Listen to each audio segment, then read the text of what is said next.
शांति। ओम शांति। ओम शांति। संगम युग पुरुषोत्तम युग है और धर्माऊ युग भी है। जैसे मनुष्य लौकिक दुनिया में धर्म के काम करके पुण्य की कमाई जमा करना चाहते, बाबा कहता है पूरे कल्प में जो जमा करने का युग है वो संगम युग है। संगम युग पर ही अविनाशी बैंक खुलती है। बाबा कहता है ये अविनाशी बैंक फिर पूरे कल्प में नहीं खुलने वाली है। सतयुग में भी ये बैंक नहीं होगी। अब बैंक में क्या करते हैं, हम जमा करते हैं। और किस लिए जमा करते हैं? एक तो सेफ्टी के लिए जमा करते हैं, दूसरा आवश्यकता के समय जब हमें जरूरत हो तो वो धन हमारे काम आ जाए, और तीसरा ब्याज के लिए भी जमा करते हैं कि हमें ब्याज मिलता रहे। और कुछ तो इतने होशियार होते हैं कि उस ब्याज से ही चलते हैं। जो मूलधन होता है वो बैंक में ही रहता है। तो हमारी सेफ्टी पूरे कल्प की हो जाती है, क्योंकि ये जो हम वर्तमान में जमा करते हैं वो कोई ना तो चोर लूट सकता है और ना ही उसकी कोई चोरी कर सकता है। अविनाशी खजाना इसलिए बाबा ने बोला। और वो अविनाशी बैंक में हमारी इंश्योरेंस हो जाती है पूरे कल्प के लिए। लेकिन ये जो छोटा सा युग है, इस बहुत कम समय में, वैसे युग ही छोटा है और उसमें भी हमें कितना समय मिला है। हम सब जब ज्ञान में आए तब से हमारा समय शुरू हुआ। कुछ भाई बहनें तो अभी कुछ समय पहले ही ज्ञान में आए होंगे। तो निश्चित है जो बाबा का अवतरण हुआ तब से ज्ञान में है, और जो अभी ज्ञान में आए उनके अनुसार जमा का समय उतना ही कम हो गया। मतलब उस छोटे से युग में भी हमें कितना समय मिला। तो ये हमारे लिए कितना मूल्यवान समय है। और बाबा ने अभी संडे की मुरली चलाई थी जिसमें ये जमा की बात कही थी। कहा अभी नहीं तो कभी नहीं। जो अब जमा कर लिया वही भाग्य पूरे कल्प हमारे साथ चलने वाला है। तो हमें जो अविनाशी खजाने मिले हैं बाबा से, उन खजानों को सफल करना, उन खजानों को यूज करना ही जमा करना है। बाबा ने सबको एक जैसा दिया है। चाहे हम जभी भी ज्ञान में आए, लेकिन सबको एक ही द्वारा, एक ही जितना, एक ही समय, एक ही जैसा मिला है। बाबा ने कोई अंतर नहीं रखा। जैसे बाबा कहते हैं कि चाहे 7 दिन का स्टूडेंट है और चाहे 50 सालों से है, लेकिन मुरली सब वही सुनते हैं। मुरली की क्लास अलग अलग नहीं होती है, लेकिन उसको हम कितना कार्य में लगाते हैं, कितना हम यूज करते हैं, उतना हम बढ़ाते हैं। जैसे एक योग्य बेटा होता है, सपूत बेटा होता है, तो वो अपने बाप के बिजनेस को काफी बढ़ा लेता है, प्रॉफिट करता है उसमें। और कोई बेटा ऐसा भी होता है कि बाप ने जितना कमाया उसको भी वो कमा देता है। तो हम अपने भाग्य की लकीर को अपने श्रेष्ठ कर्मों की कलम से आगे बढ़ाने वाले हैं, या जो मिल रहा है, कोई दिहाड़ी के भी होते हैं, कमाया और खाया, ऐसे भी कमाई करते हैं ना कि आज का दिन के लिए कमा लिया और आज के दिन में ही खा के उसको खत्म कर दिया। तो ऐसे ही बाबा के बच्चे भी नंबरवार हैं। कोई हैं जो लगातार अपने खजानों में बहुत तीव्र गति से वृद्धि करते हैं, कोई हैं रोज का रोज कमाते हैं, रोज का रोज कुछ ना कुछ ऐसा विकर्म भी हो जाता है कि जो कमाया वो खत्म भी कर दिया, प्लस माइनस होता है ना। तो हमें जो खजाने मिले हैं वो हैं ज्ञान का खजाना, श्रेष्ठ संकल्पों का खजाना, शक्तियों का खजाना, गुणों का खजाना, समय का खजाना और श्वास का खजाना। ये 6 खजाने हैं, बाबा कहते हैं, जो अमूल्य हैं। तो ज्ञान रतन हमें रोज बाबा मुरली के द्वारा देते हैं। बाबा ज्ञान का सागर है, लेकिन उन ज्ञान रत्नों को सिर्फ सुनना और खुश होना वो एक अलग स्टेज है, लेकिन उसको समाना और स्वरूप बनना ये है जमा करना।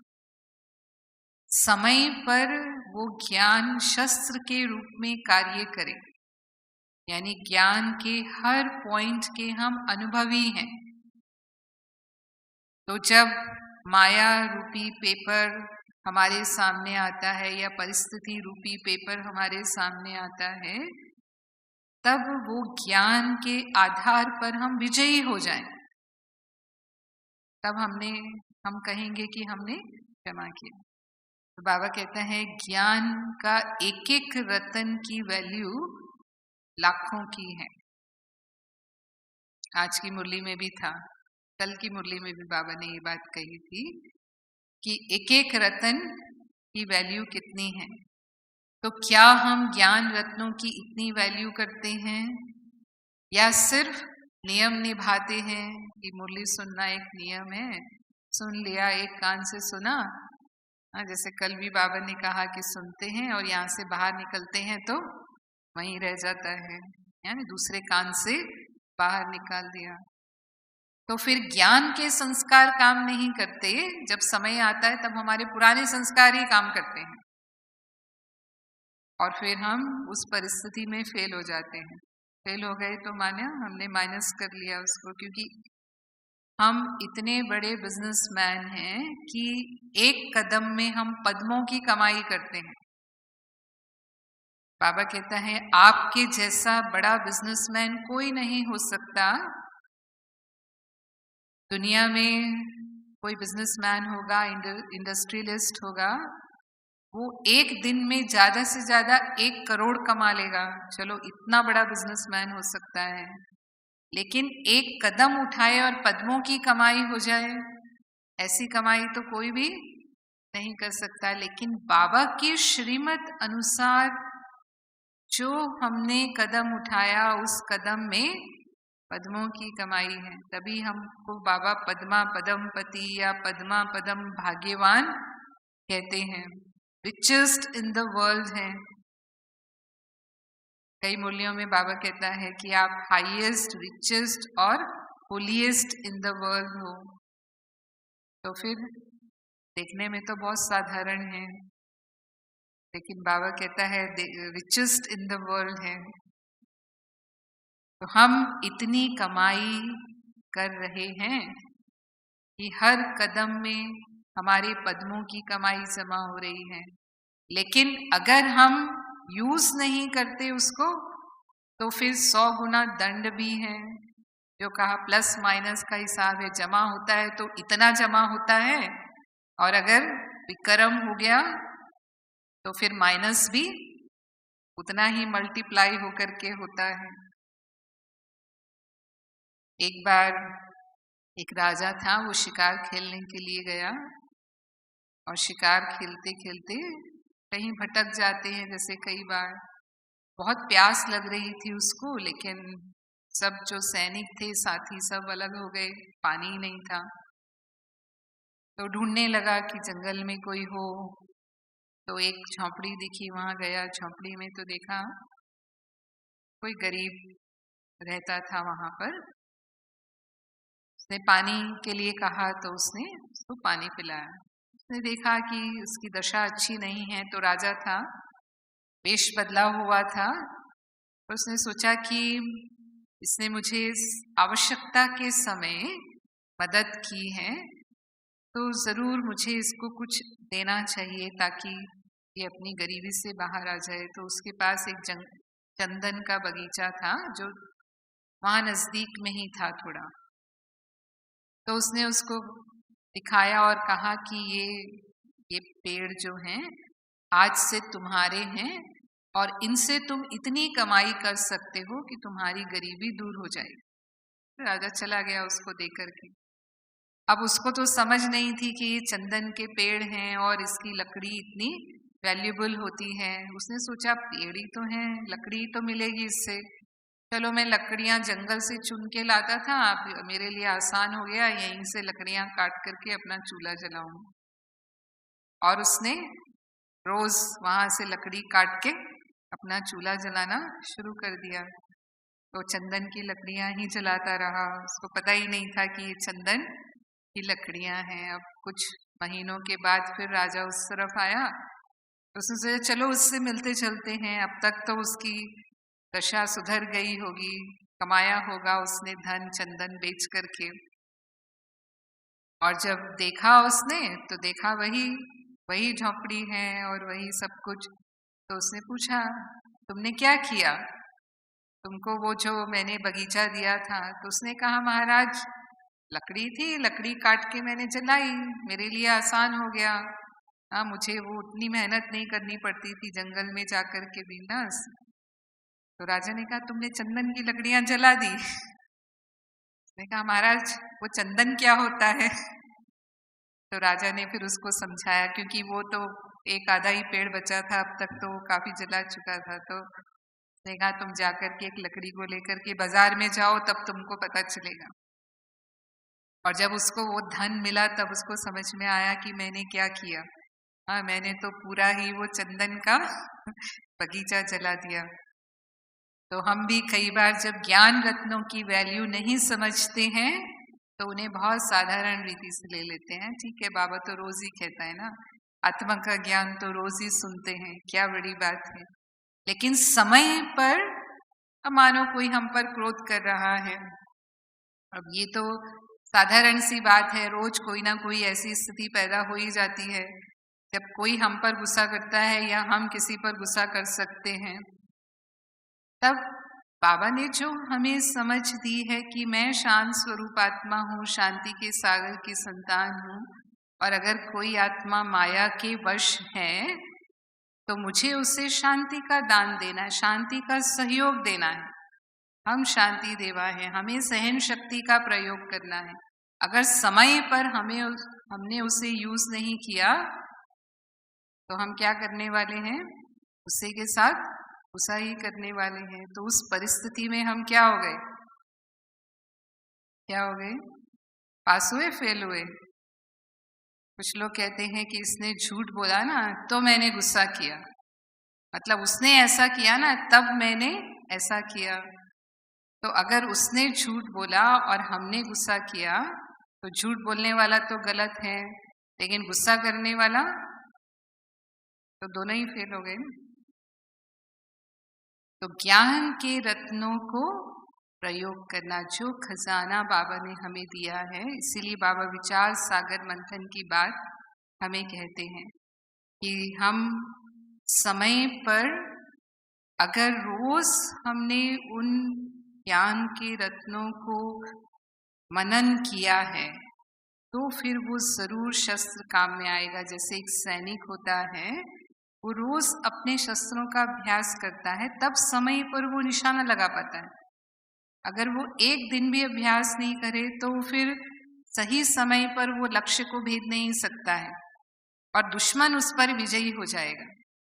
तो यदि हम भी उनका अभ्यास नहीं करते, उन्हें रिवाइज नहीं करते, उस पर गहराई से विचार नहीं करते, बाबा ने क्यों कही ये बात, इसका क्या राज है, इसे हमें कैसे यूज करना है, दूसरों की सेवा में इसे हम कैसे लगा सकते हैं, तब तक वो समय पर काम नहीं करता, हम वो निशाना चूक जाते हैं। फिर बाद में हमें याद आता है कि अरे ऐसा नहीं, ऐसा करना था, ये तो मुझे नहीं बोलना था, ऐसा मेरे से हो गया।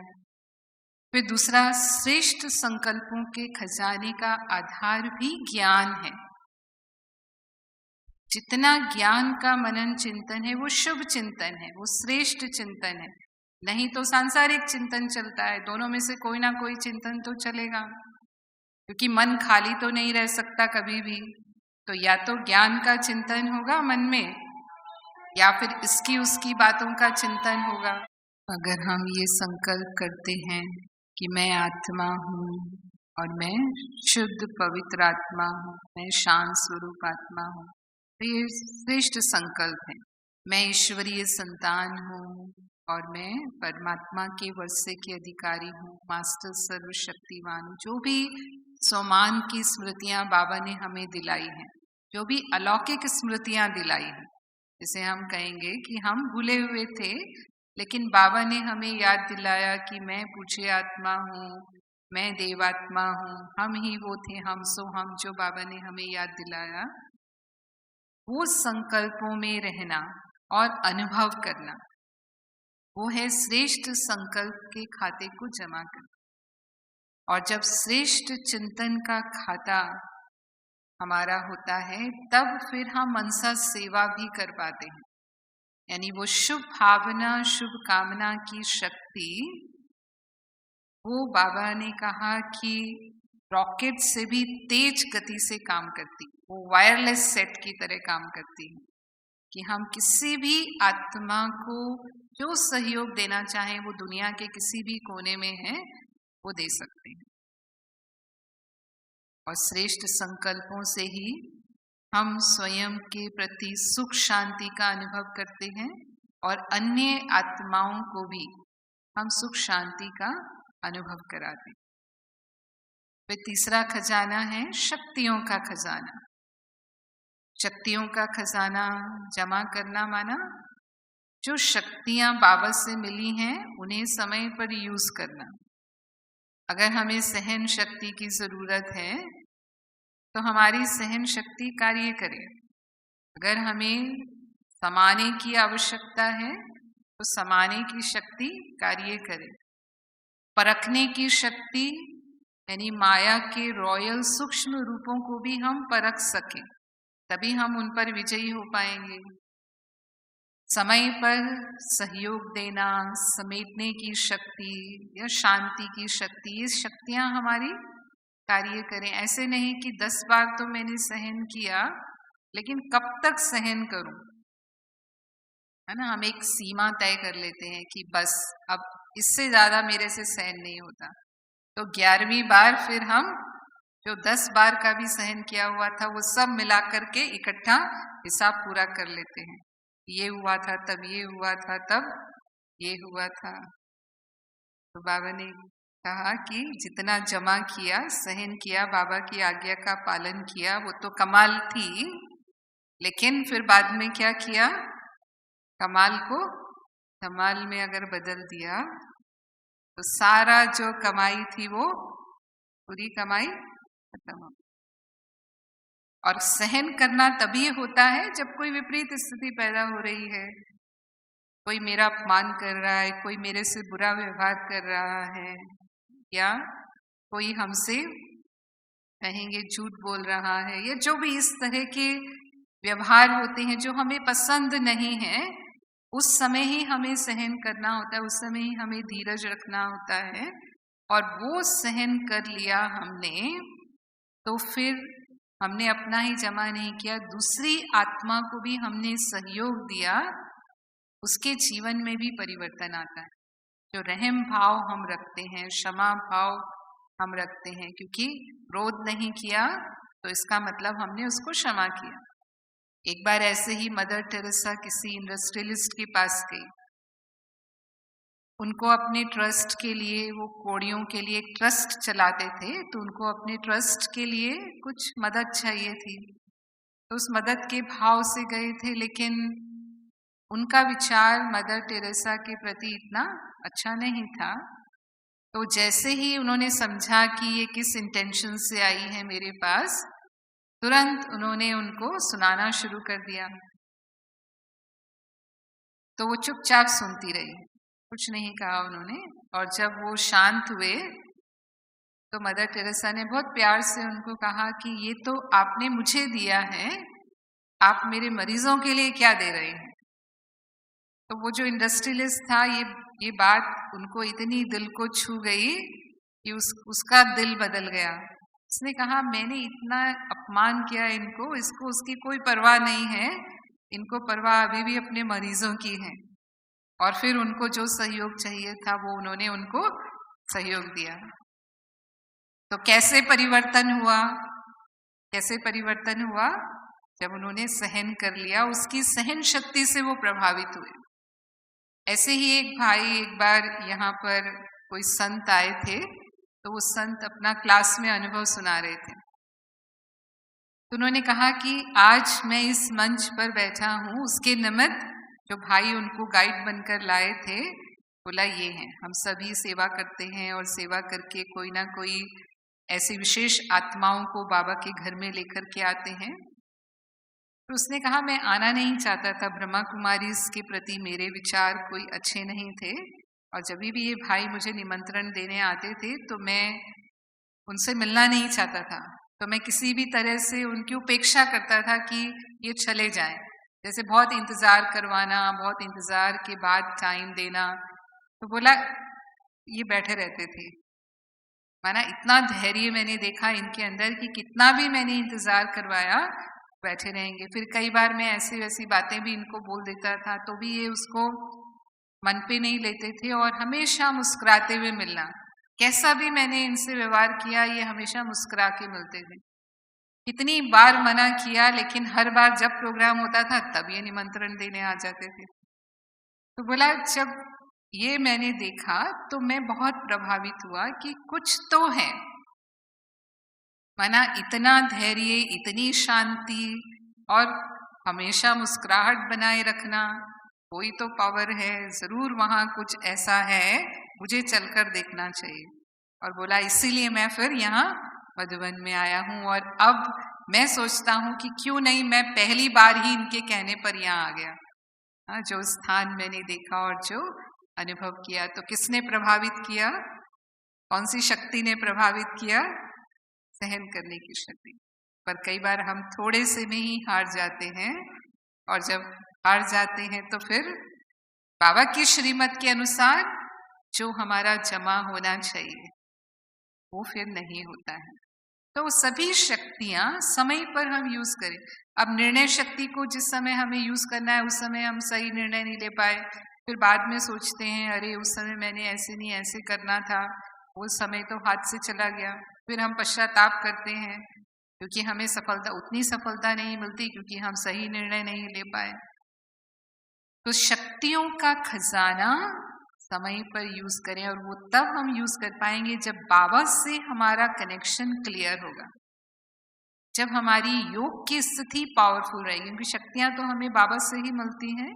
तो जितना हमारा योग हम शक्तिशाली बनाएंगे, एकाग्रता वाला बनाएंगे, जिस समय हम जो स्थिति का अनुभव करना चाहें वो हम बाबा से करें। और योग करना भी कमाई है। योग करना माना बाबा कहते हैं 3 बिंदी लगाना। एक आत्मा की बिंदी हम लगाते हैं, अपने स्वरूप में स्थित होते हैं।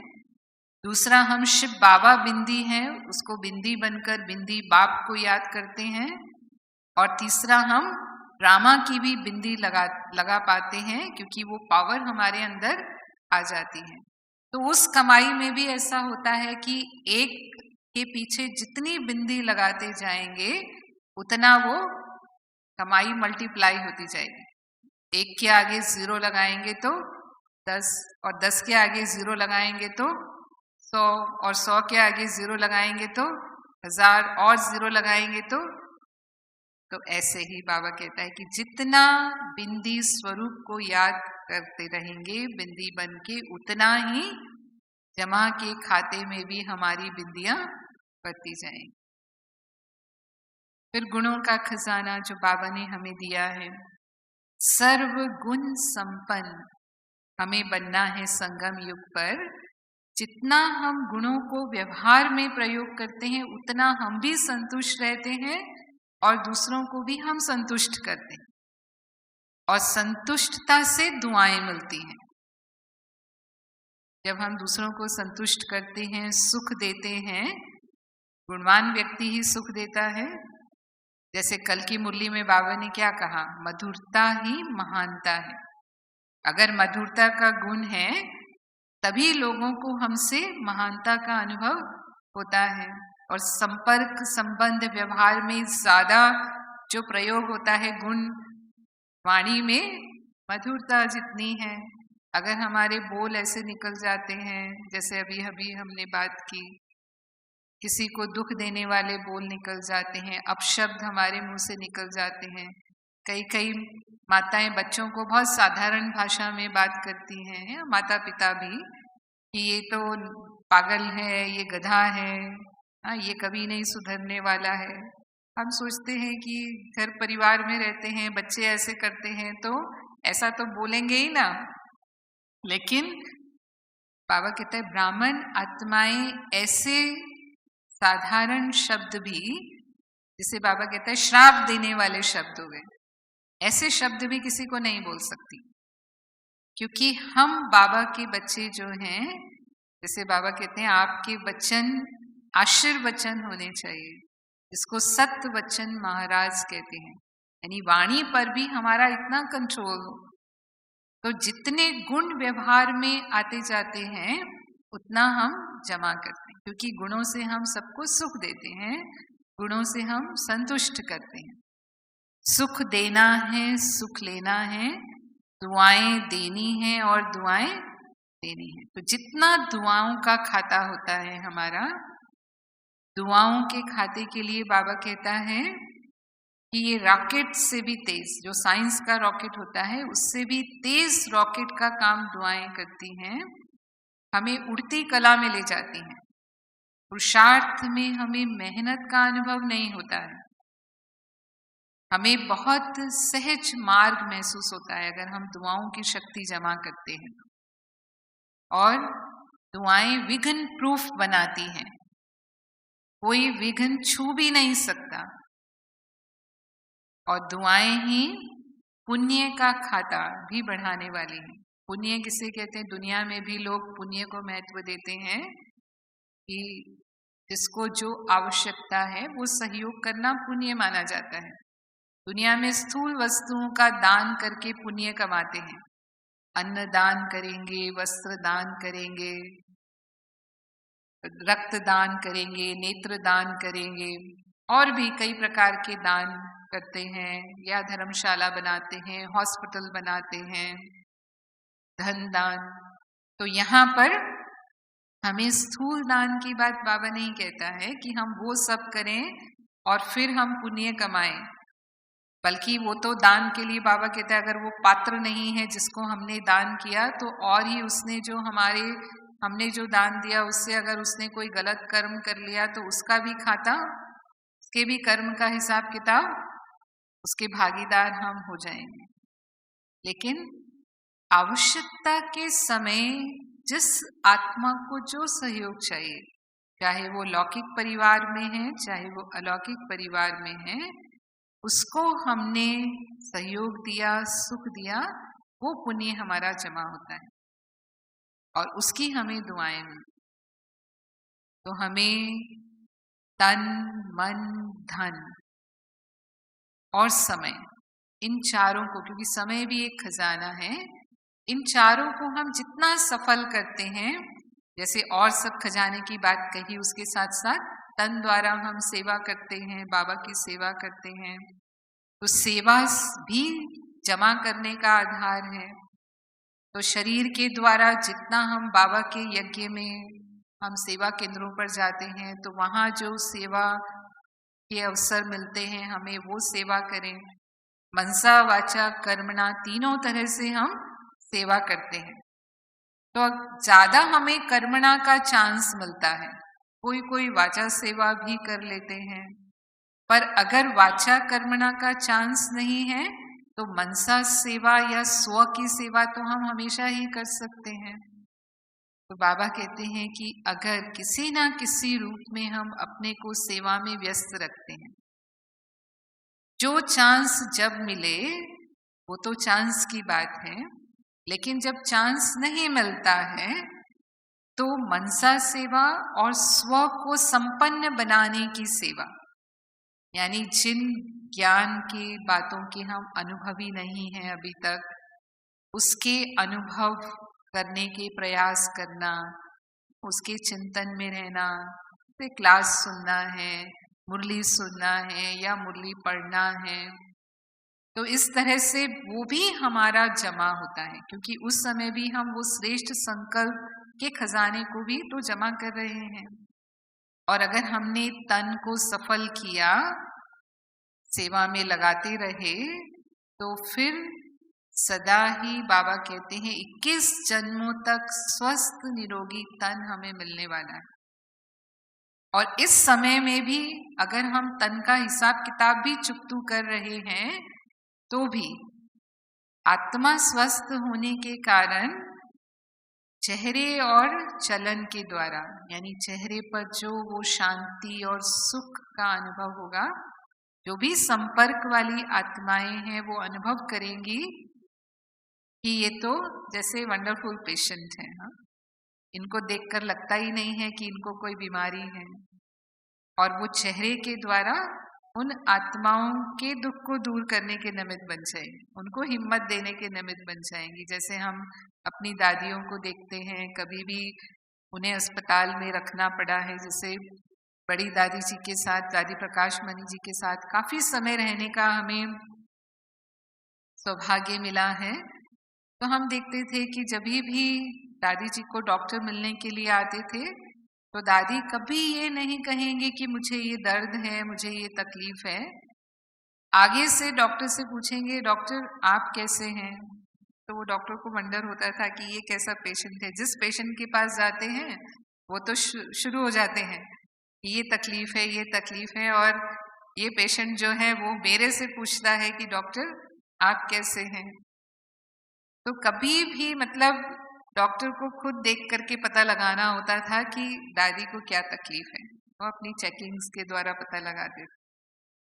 और उनके द्वारा बहुत सेवा हुई, जैसे गुलजार दादी जी के द्वारा जो हमारा ग्लोबल हॉस्पिटल बना, उसके निमित्त गुलजार दादी जी बने। और यही कारण था कि जिनने दादी जी का ऑपरेशन किया, वो डॉक्टर दादी जी की इस बात से बहुत प्रभावित हुए कि कोई दर्द का चिन्ह इनके चेहरे पर आता ही नहीं है, सदा मुस्कुराते रहते हैं जैसे कि कुछ हुआ ही नहीं है, तो कोई पावर तो जरूर है इनके अंदर। और फिर वो माउंट आबू आए और देखा, और फिर उन्होंने खुद ऑफर दिया कि आपके यहाँ एक हॉस्पिटल होना चाहिए, इतने भाई बहनें आते हैं इतने स्थानों से, और उस तरह से फिर ये ग्लोबल हॉस्पिटल बना। तो उनकी बीमारी भी सेवा के निमित्त बन गई। तो ऐसे ही हम अगर तन के द्वारा सेवा करते रहते हैं, तो तन की सेवा का खाता जमा होता जाता है। मन से हम सेवा करते हैं, जो भी मनसा सेवा करते हैं, जो बाबा कहते हैं अगर हम अभी मन से सेवा करते हैं तो एक तो उसका हमें प्रत्यक्ष फल मिलता है कि वर्तमान में भी हम मानसिक सुख शांति का अनुभव करते हैं। और जब पूज्य स्वरूप बनेगा, हमारा पूजा का जो स्वरूप होगा, सतयुग त्रेता में तो है ही सुख शांति, लेकिन वो पूज्य स्वरूप भी आपका चेहरा इतना ही भक्तों को सुख शांति प्रदान करने वाला हो। अपने इष्ट देव के दर्शन करने के लिए जाते हैं ना, तो वहां दर्शन करके क्या अनुभव करते हैं? भले ही वो मूर्ति के सामने 1 मिनट ही खड़े होते हैं मुश्किल से, लेकिन उसमें भी वो सुख अनुभव कर लेते हैं, उनके वो दर्शन का सुख जिसे हम कहते हैं, तो वो प्राप्ति उसके द्वारा हो। ऐसे ही धन, वर्तमान में जो हम धन सफल करते हैं, एक का पदम गुना मिलता ही है, लेकिन वो बीज तो बोना है। भले हम सुदामा के चावल ही देते हैं बाबा को, तो बाबा कहते हैं उसका रिजल्ट क्या मिलता है? सतयुग में राज्य अधिकारी बनते हैं, अकिचार धन होता है, यानी धन मिट्टी के समान होता है, इसकी कोई वैल्यू नहीं। और जो प्रजा की प्रजा होती है वो भी अनगिनत धन वाली होती है ना। प्रजा तो छोड़ो, लेकिन प्रजा की प्रजा माना उनके भी जो सेवाधारी होंगे उनके पास भी इतना अनगिनत धन होगा। और द्वापर कलयुग में भी कभी धन के भिखारी नहीं होंगे, यानी मजे की दाल रोटी खाने वाले होंगे। धन के भिखारी माना कभी किसी से कर्ज लेकर नहीं खाना पड़ेगा। दुनिया में जैसे लोग खाते हैं ना, कर्ज लेना पड़ता है, कई बार कई चीजों को गिरवी रखना पड़ता है, ये स्थिति नहीं आएगी। तो ये बाबा हमें गारंटी देते हैं अगर हमने उसको सफल किया है। ऐसे ही समय सेवा में लगाना, समय को सफल करना। संगम युग का एक एक सेकंड हम बाबा के बच्चों के लिए बहुत वैल्यूबल है। ये एक सेकंड एक वर्ष के बराबर है, क्योंकि थोड़ा सा ही समय हमें मिला है, बाबा कहते हैं, तो हम इसे ऐसे ही व्यर्थ नहीं गंवाएं। कई बार हम साधारण रूप से आपस में एक दूसरे से बातें करते हुए, कोई भी बातें करते हुए, समाचार की लेन देन करते हुए, फिर हम सोचते हैं कुछ किसी का बुरा थोड़ी किया, किसी को हमने दुख तो नहीं दिया। ऐसे ही आपस में बातचीत कर रहे थे। पर बाबा कहते हैं अगर हमने उसको व्यर्थ किया, समर्थ नहीं किया, यानी किसी को दुख नहीं दिया, वो तो अच्छा है, लेकिन सुख दिया क्या, तो वो समय को हम समर्थ रूप से अगर प्रयोग कर सकते थे, और अगर हमने नहीं किया तो वो समय हमारा चला गया। और समय तो जो चला गया वो लौट कर कभी आने वाला नहीं है। तो इस समय के एक एक मिनट की हमें वैल्यू करनी है। हमारा समय किसी भी रूप से व्यर्थ ना जाए। अब यहाँ मधुबन में भी हम आए हैं, तो मधुबन के ये 3-4 दिन जो हमको मिलते हैं, हम कितनी कमाई कर सकते हैं यहाँ पर, क्योंकि वहां पर आप प्रवृत्ति में हैं, अपने धंधे, अपने नौकरी में हैं, उतना समय हम नहीं निकाल पाते हैं। चाहते हैं कि हम समय निकाल करके बाबा से योग के गहरे अनुभव करें, ऊंची स्थिति का अनुभव करें, उस अतीन्द्रिय सुख का अनुभव करें, बाबा के लव में लीन होने का अनुभव करें, लेकिन उतना समय नहीं मिलता है। थोड़ा समय योग में बैठते हैं, जब तक योग की स्थिति बनती है तब तक तो योग से उठने का टाइम हो जाता है। लेकिन यहाँ उन सब बातों से फ्री है, और पूरा समय हमें मिला है स्व उन्नति करने के लिए।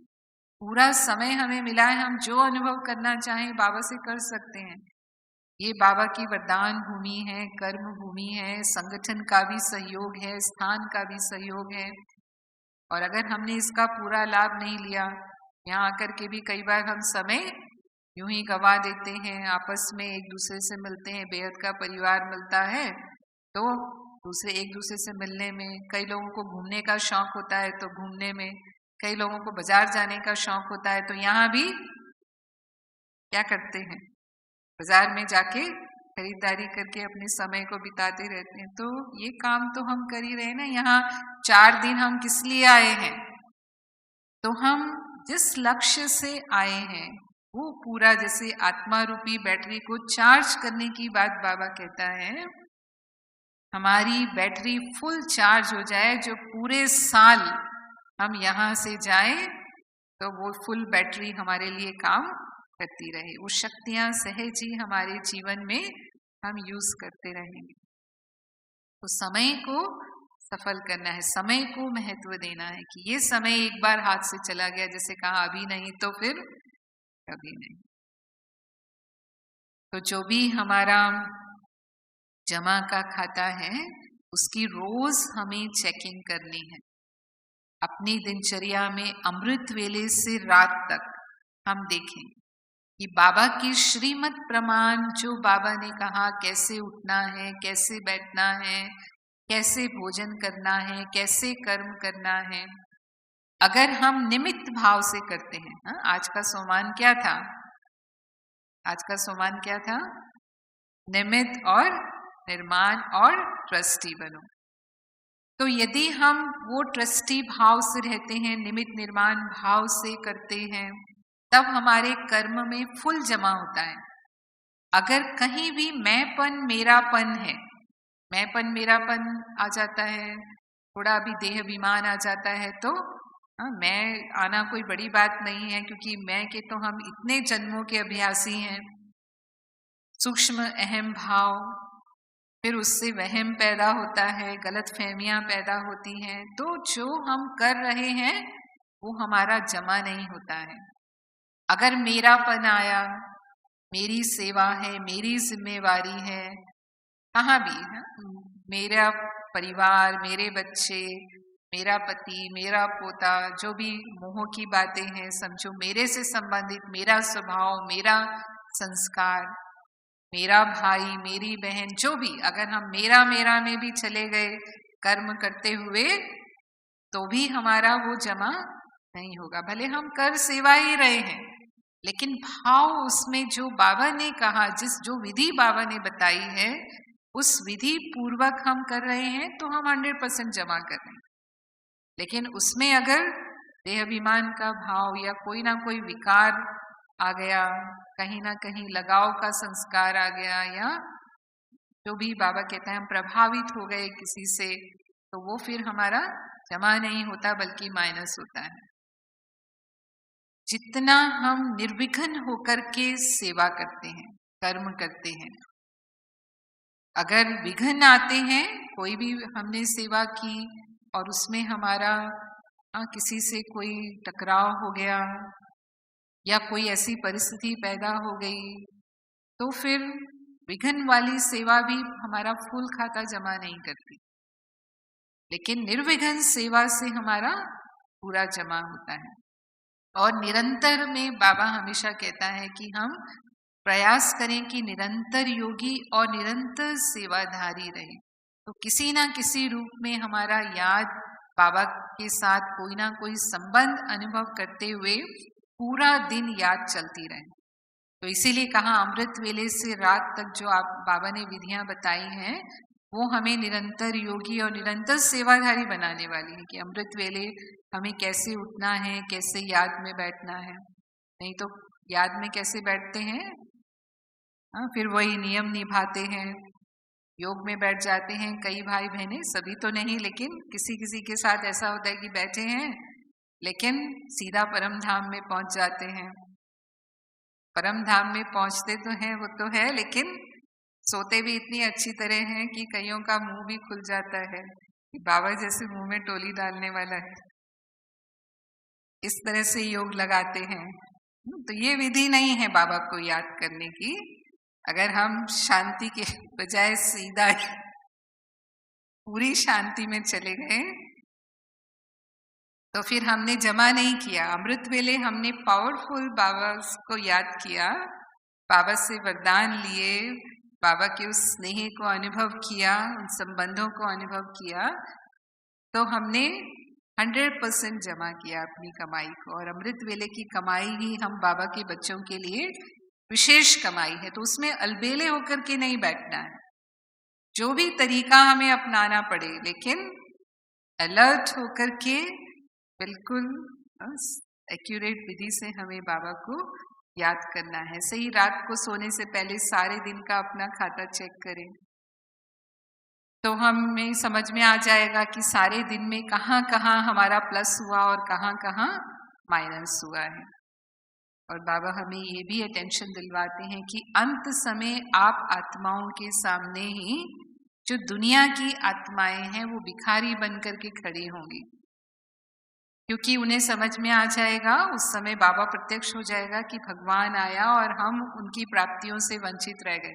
लेकिन उस समय पुरुषार्थ करने का समय नहीं होगा, तो आपको ही जो आपने जमा किया है उसमें से उनको दान करना है। 1 मिनट की दृष्टि से आप उनको अनुभव करा सकेंगे जो वो चाहेंगे, और उस अनुसार ही उनके ऊपर ठप्पा लगता जाएगा कि वो प्रजा बनेंगे या आपके भक्त बनेंगे, जो उनकी भावना आपके प्रति होगी। अगर वो राज्य अधिकारी के रूप में आपको देखेंगे तो वो आपकी प्रजा बन जाएंगे, और अगर उनकी बहुत ज्यादा भावना होगी और वो अपने इष्ट के रूप में आपको देखेंगे तो वो आपके भक्त बन जाएंगे। लेकिन उसके पहले हमारा स्टॉक फुल होना चाहिए, क्योंकि दे कौन सकता है जिसके पास है। जिसका खुद का ही खाली है, जैसे हम कहेंगे गरीब कभी दान करने की बात नहीं सोचते। कोई गरीब कभी दान करेगा? वो दान लेने की सोचेगा कि मुझे मिलना चाहिए क्योंकि मेरी आवश्यकता है अभी तो अगर हमारे पास नहीं होगा तो हम आने वाली आत्माओं को कैसे देंगे? तो हमारा जो जमा का खाता है वो फुल हो, हम संपन्न हो, हम भरपूर हो, और उसके लिए बहुत काल से हमें वो जमा करना है। तो अंत समय में हम उन आत्माओं को वो अनुभव करा सकेंगे जो वो हमारे से अनुभव करना चाहें। तो ये समय है संगम युग का समय, जब बाबा हमें सब अविनाशी खजानों से संपन्न बना रहे हैं और उन्हें यूज करते हुए हमें संपन्न और संपूर्ण बनना है। ओम शांति।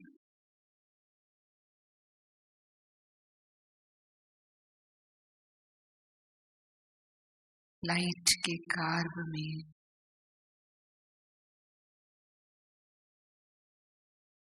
मेरा आह्वान कर रही,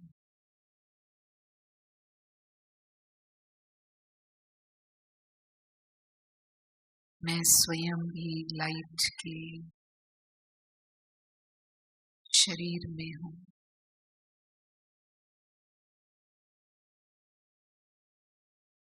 बाबा से असीम स्नेह की दृष्टि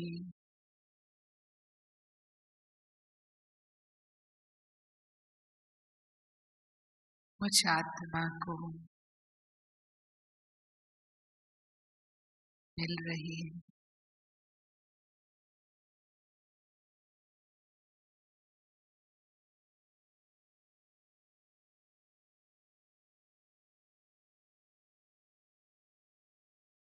बाबा की शक्तियों की किरणें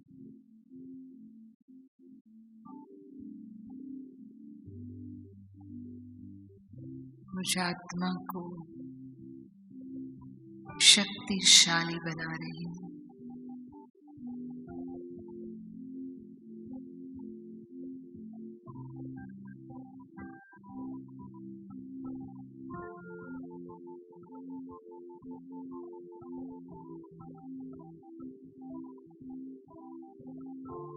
मैं पद्मा पदम भाग्यवान आत्मा हूँ।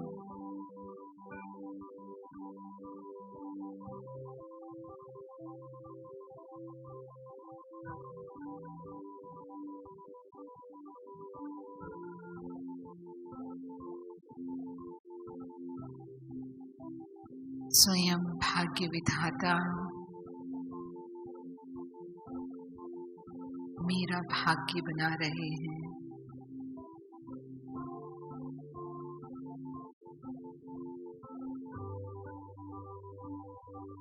इस एक जन्म के लिए नहीं, जन्म जन्मांतर के लिए।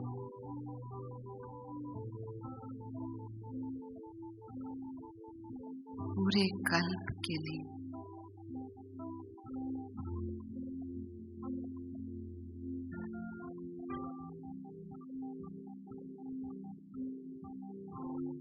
बाबा आपकी श्रेष्ठ मत से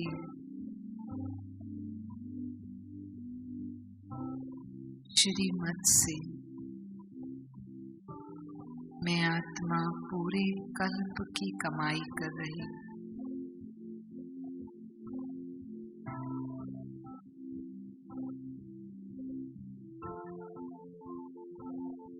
ये मेरे लिए बहुत अमूल्य समय है।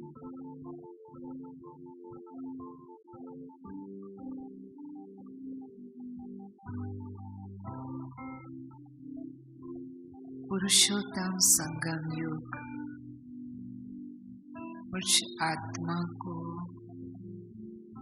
पुरुषों में उत्तम बनाने वाला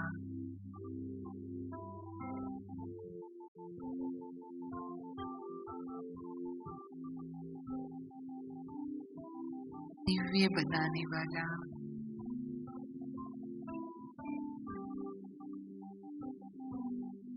पवित्र बनाने वाला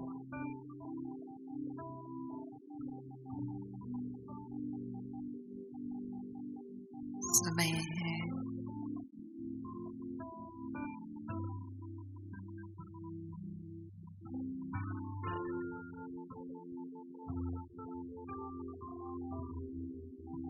बाबा ने मुझे सर्व खजानों का मालिक बना दिया है।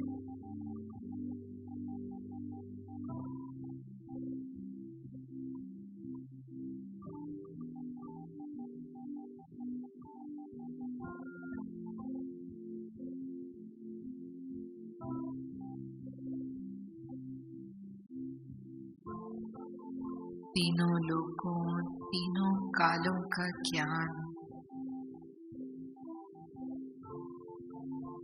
बाबा ने देकर मुझे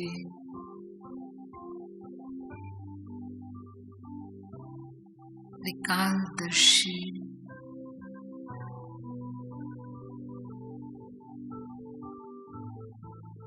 त्रिनेत्री बनाया है।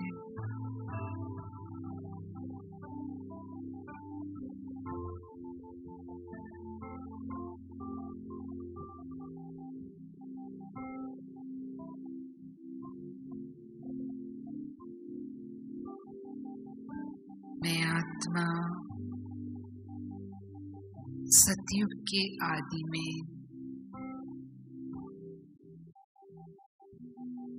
सर्वगुण संपन्न 16 कला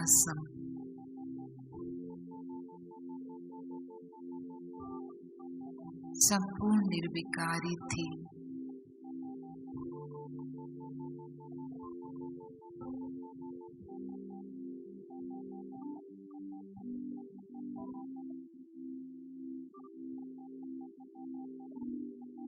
चौरासी जन्मों के इस जन्म पुनर्जन्म के चक्र से गुजरते हुए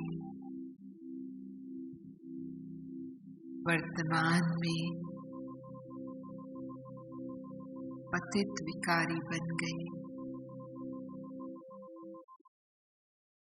और अब पुनः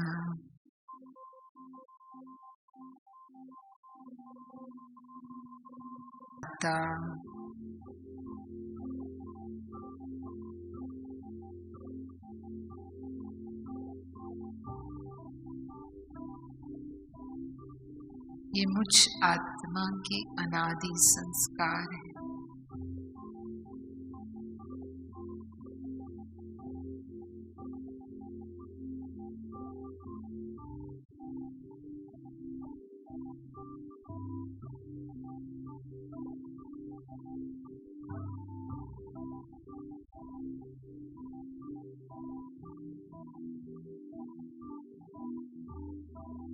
मुझे अपने इन संस्कारों को इमर्ज करना है,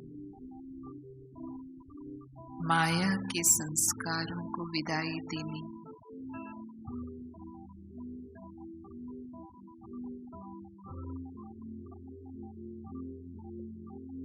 रोज बाबा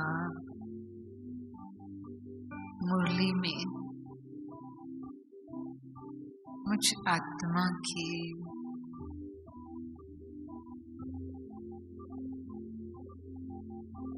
समस्याओं को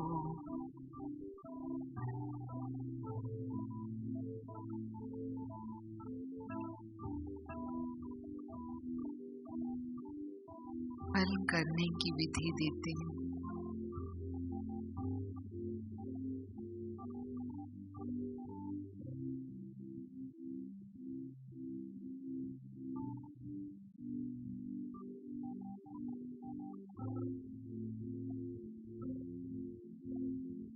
मुरली ही मुझ आत्मा का संगम युग पर भोजन है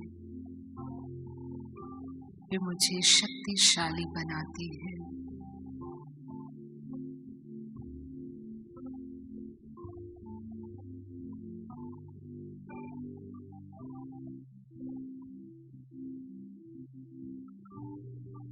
मुझे श्रेष्ठ सुख के संसार में ले जाती है।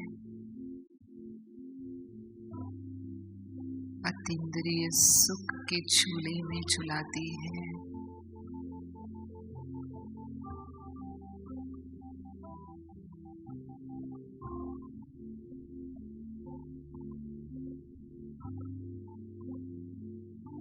सुखदाता बाप की समीपता का अनुभव कराती हैं।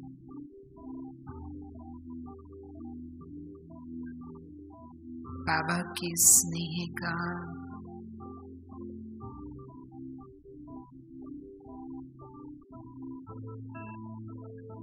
अनुभव कराती है।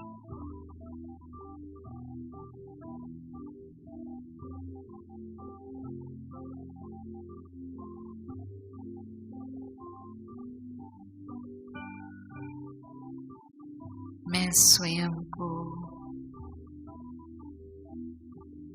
ज्ञान रत्नों से ही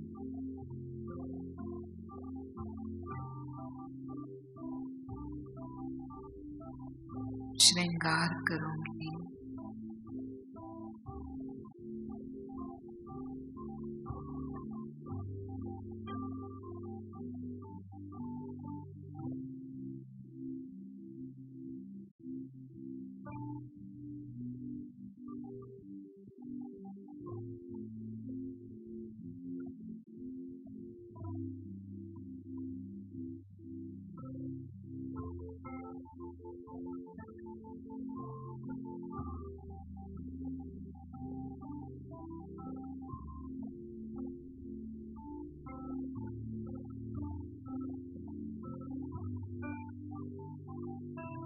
बाबा ने जो ज्ञान का प्रकाश मुझे दिया है, उसने मेरे जन्म जन्मांतर के अज्ञान अंधकार को समाप्त कर दिया है।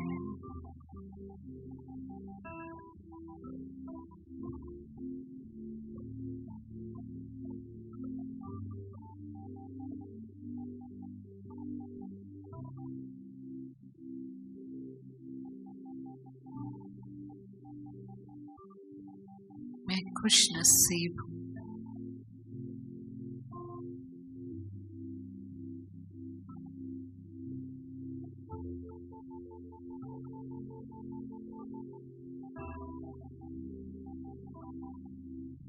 शिव बाबा का मैं कैसे शुक्रिया अदा करूं।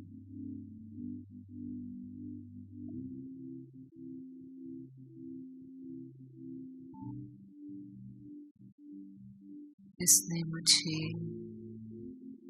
इस संसार से चुनकर